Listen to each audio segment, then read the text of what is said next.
इन दोनों को मिला के कहते हैं Lucas reagent. This is called Lucas reagent. तो HCl gas plus anhydrous zinc chloride is called Lucas reagent. अब आपके पास अगर प्राइमरी अल्कोहल हो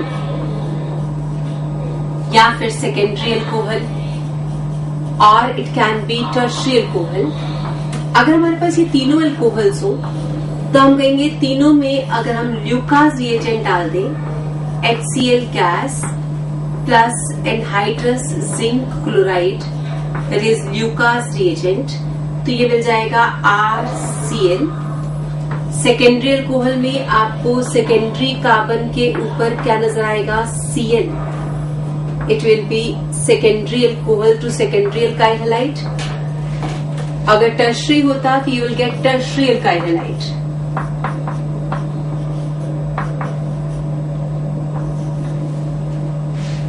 अब डाला हमने ल्यूकास रिएजेंट है, तो तीनों ही केसेस में आपको एल्काइल क्लोराइड मिल गया. ये जो रिएक्शन है, this is very fast reaction and turbidity appears immediately. Turbidity appear immediately. जैसे आप डालोगे उसी टाइम पे आपको वहां पे धुंधला धुंधला सोल्यूशन दिखेगा. सेकेंडरी के केस में it is a slow reaction. Turbidity after 5 minutes. Turbidity after 5 minutes. और प्राइमरी के केस में very slow reaction and turbidity only on heating. Heat करोगे तो आपको टर्बिडिटी दिखेगी. It means Lucas reagent test can be used as, or we can say can be used for distinguishing primary, secondary and tertiary alcohols. हम कह सकते हैं अगर कहीं पर प्राइमरी, सेकेंडरी, टर्शियरी अल्कोहल को डिस्टिंग्विश करना हो तो हम ल्यूकास रिएजेंट टेस्ट यूज कर सकते थे. तो Lucas reagent test can be used for distinguishing primary, secondary and tertiary alcohols. समझ आ गया? जल्दी से नोट करो.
नोट कर लिया?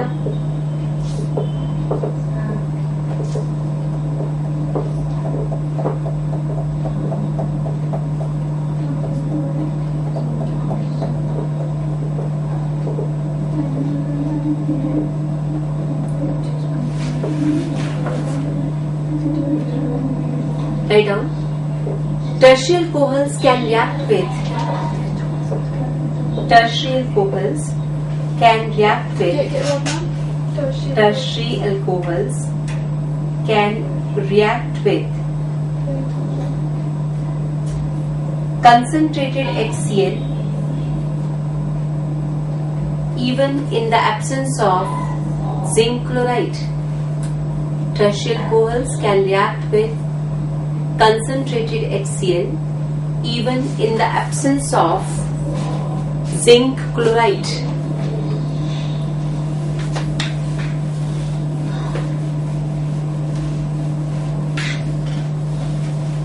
Now, what is the purpose of zinc chloride here? बेटा एल्कोहल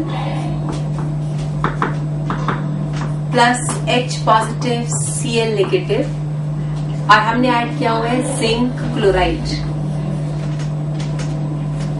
अगर ये लोन पेयर जिंक के साथ कोऑर्डिनेट बॉन्ड बना ले तो ऑक्सीजन पे डेल्टा पॉजिटिव चार्ज आएगा।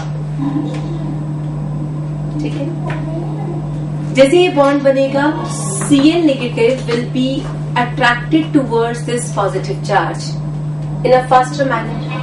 तो हम कहेंगे आपके पास एक्चुअल में lone pair of oxygen is engaged with this zinc, coordinate linkage is there, coordinate bond।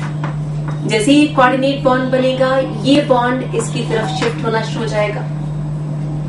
अगर ये बॉन्ड इसकी तरफ शिफ्ट हो जाएगा तो आपको फाइनली क्या मिल सकता है, R पॉजिटिव और oxygen with coordinate zinc chloride H।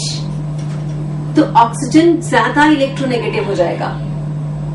अब जैसे ही R पॉजिटिव बनने के चांसेस बने ये बॉन्ड इसकी तरफ शिफ्ट हुआ और अब इस पॉजिटिव के ऊपर Cl नेगेटिव का अटैक बहुत फास्ट है। तो हम कहेंगे जिंक क्लोराइड का पर्पस ये है कि वो रिएक्शन में एक बॉन्ड क्लीवेज को एनहांस कर रहा है। वैसे R और OH का बॉन्ड टूटेगा नहीं। इस बॉन्ड को ब्रेक करने के लिए जिंक क्लोराइड ने क्या किया, पहले तो यहाँ से कोऑर्डिनेशन की। जैसे यहाँ पे कोऑर्डिनेशन हो जाएगी तो ऑक्सीजन पे थोड़ा पॉजिटिव चार्ज क्रिएट होगा, oxygen will become more electronegative. जैसे ये ज्यादा इलेक्ट्रोनेगेटिव हुआ इसने अपने बॉन्ड को वापस बुला लिया और ये बॉन्ड अगर OH नेगेटिव चला जाएगा तो R के ऊपर क्या चार्ज आएगा, पॉजिटिव चार्ज, और उस पॉजिटिव की वजह से क्लोराइड का अटैक इजी हो जाएगा। ठीक है, तो अब हम कहेंगे ये H पॉजिटिव Cl नेगेटिव है, फाइनली बन गया RCl plus water plus zinc chloride. हाँ जी बेटा,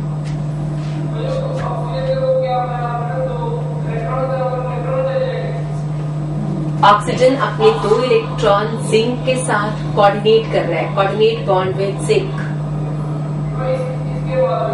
इसके बाद दोनों इलेक्ट्रॉन ऑक्सीजन ने वैसे अपनी ओर छीन रखे थे क्योंकि वो इलेक्ट्रोनेगेटिव है, तो आप कहोगे electronegativity of oxygen is more.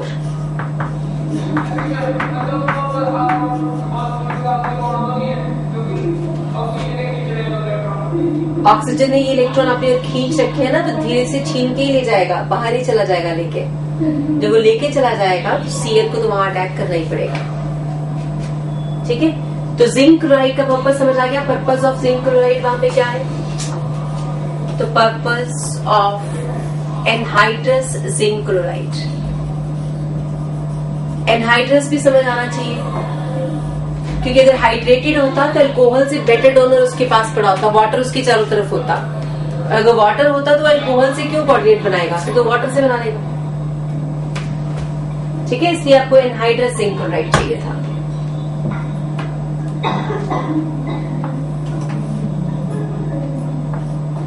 ROH plus HBr और ये अब हम लेंगे 48%। Complete the reaction. हाँ जी,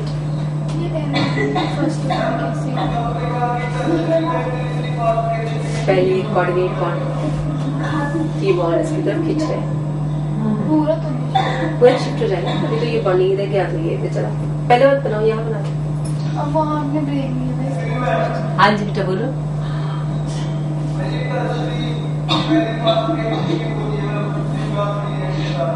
हाँ, टर्शरी यहाँ पे कार्बोकेटाइन बन रहा है,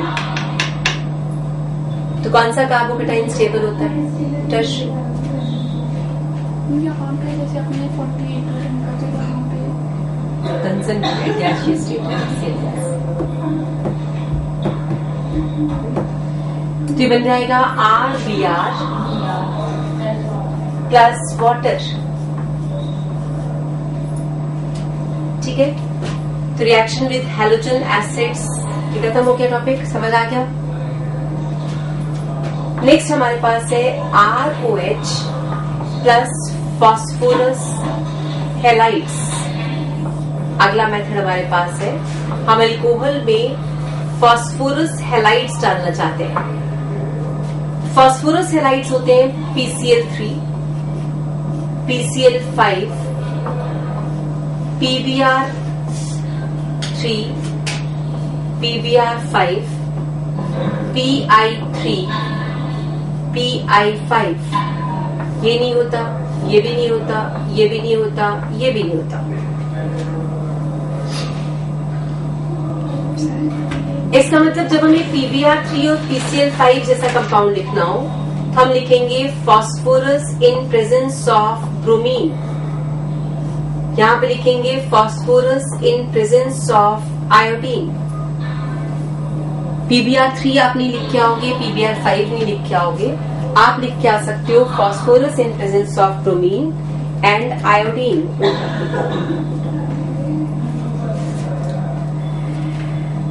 अब क्वेश्चन आता है फॉस्फोरस के ब्रोमाइड्स और आयोडाइड्स क्यों नहीं एग्जिस्ट करते, क्यों नहीं लिख सकते हम इनको।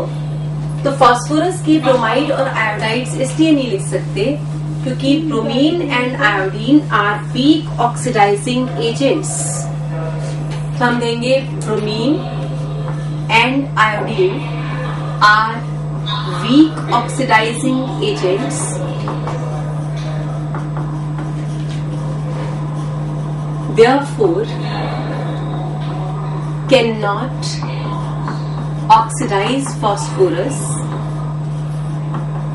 to PBr5 और PI5। तो ये फास्फोरस को +5 ऑक्सीडेशन स्टेट तक नहीं ऑक्सीडाइज कर पाएंगे, इसलिए दोनों कभी एग्जिस्ट ही नहीं किए। क्लोरीन के साथ ये पॉसिबिलिटी थी, इसलिए PCl3 और PCl5 तो होता है। अब रिएक्शन क्या है, ROH प्लस PCl5। PCl5 होता है ट्राइंगुलर बाइपिरामिडल, ये है PCl5। आप ऐसे इमेजिन करते चलो, HCl निकल जाता, R और Cl का बॉन्ड बन जाएगा, तो बाकी क्या बचा, POCl3। तो आप कहोगे बनेगा RCl plus HCl plus POCl3। ठीक है जी, तो alkyl halide plus HCl plus POCl3 is formed. अगर इसी में आपने PCl3 डाला होता तो PCl3 के केस में तो ये एक ऐसा मॉलिक्यूल है, तो 3 moles of alcohol will react and we get 3RCl plus H3PO3। देख लो, RCl RCl RCl, और इस फास्फोरस पे 3 OH अटैच हो जाएंगे। एक फास्फोरस पे अगर 3 OH जुड़ जाए तो आपको भी बताया कि वो क्या बनता है, H3PO3।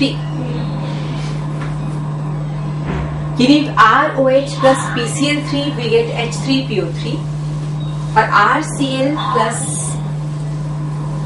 PCl5 we get POCl3, HCl and RCl। समझ आया जी। अब बताओ, अगर लिखा जाए ROH plus phosphorus in presence of bromine तो क्या प्रोडक्ट बनाओगे, RBr, राइट।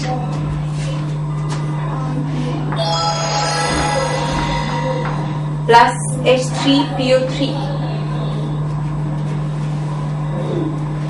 बेटा PCl3 के साथ घुमावी centre RCl RCl RCl, phosphorus के साथ 3 OH ग्रुप्स, तो we get H3PO3 phosphorous acid. जब हम कहेंगे फॉस्फोरस एंड ब्रोमीन, तो ये PBr3 तो बना लेगा, लेकिन PBr5 तो हो ही नहीं सकता, तो प्रोडक्ट भी PBr3 वाले बना रहे हैं। ठीक है, same way if it is ROH plus P phosphorus in presence of iodine, तो आप बनाओगे Ri plus again H3PO3, 3 moles 3 moles. So this is reaction with halogen acids, balanced है।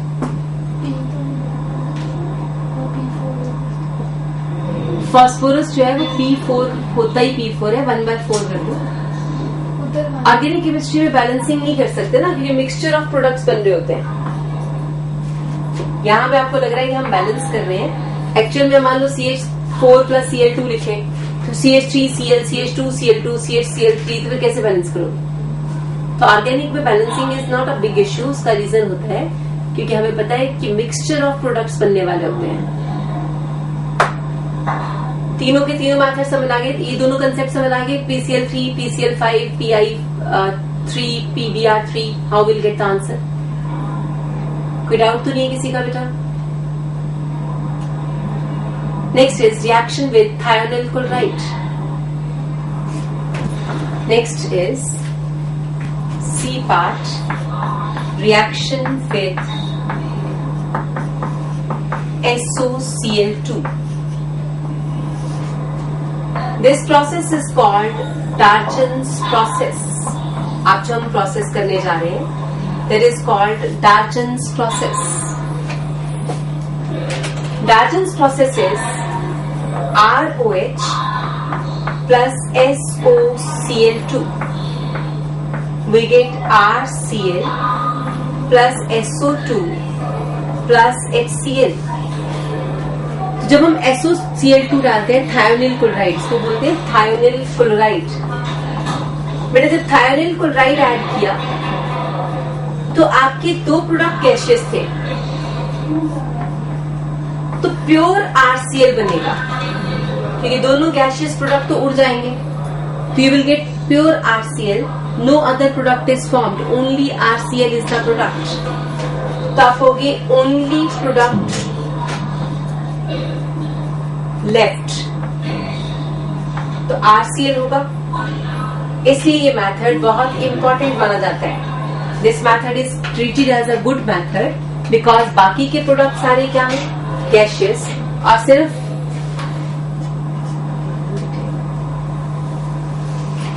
सिर्फ RCl जो है वो प्रोडक्ट होगा जो कि उड़ नहीं पाएगा, वेपराइज नहीं कर पाएगा। तो आपके पास था डार्जन्स प्रोसेस।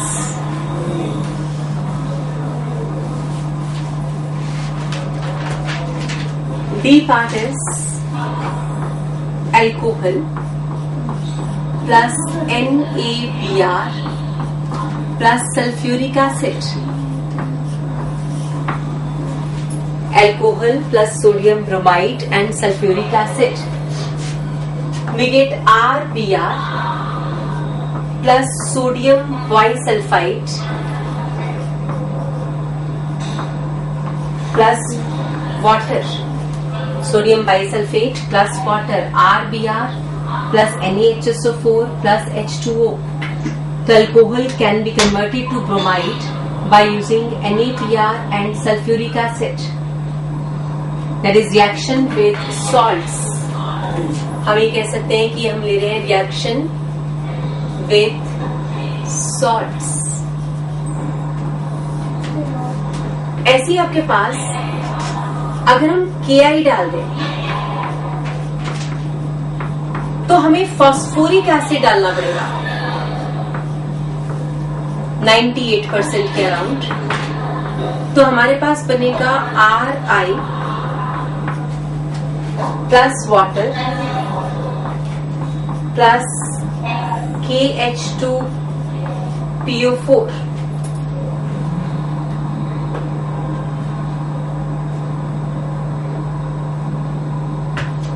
सेम वे आप सोडियम आयोडाइड डाल सकते हो और साथ में फॉस्फोरिक एसिड 98% कंसंट्रेटेड, तो आपको मिल जाएगा Ri plus water plus NaH2PO4। तो अब हम कह सकते हैं कि सॉल्ट्स के साथ जो रिएक्शन है हमारे पास, उसमें it's very important question, with KI and NL हमने यूज किया फॉस्फोरिक एसिड, जबकि NaBr के साथ हमने यूज किया सल्फ्यूरिक एसिड। तो ऐसा क्यों?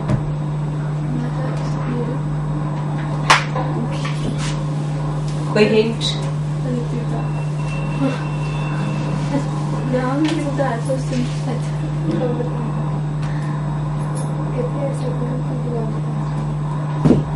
Any hint? किसी को पता हो कि ऐसा क्यों करने लगे हैं? Why sodium iodide and potassium iodide are not treated in presence of sulphuric acid?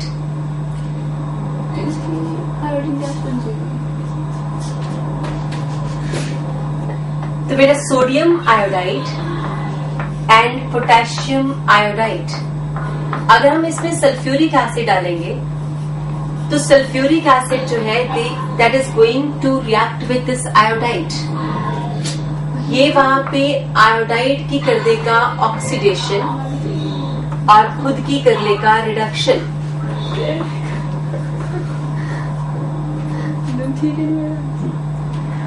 तो हम कहेंगे sulphuric acid can not be used with iodide. Sulphuric acid can not be used with iodides because of possibility of oxidation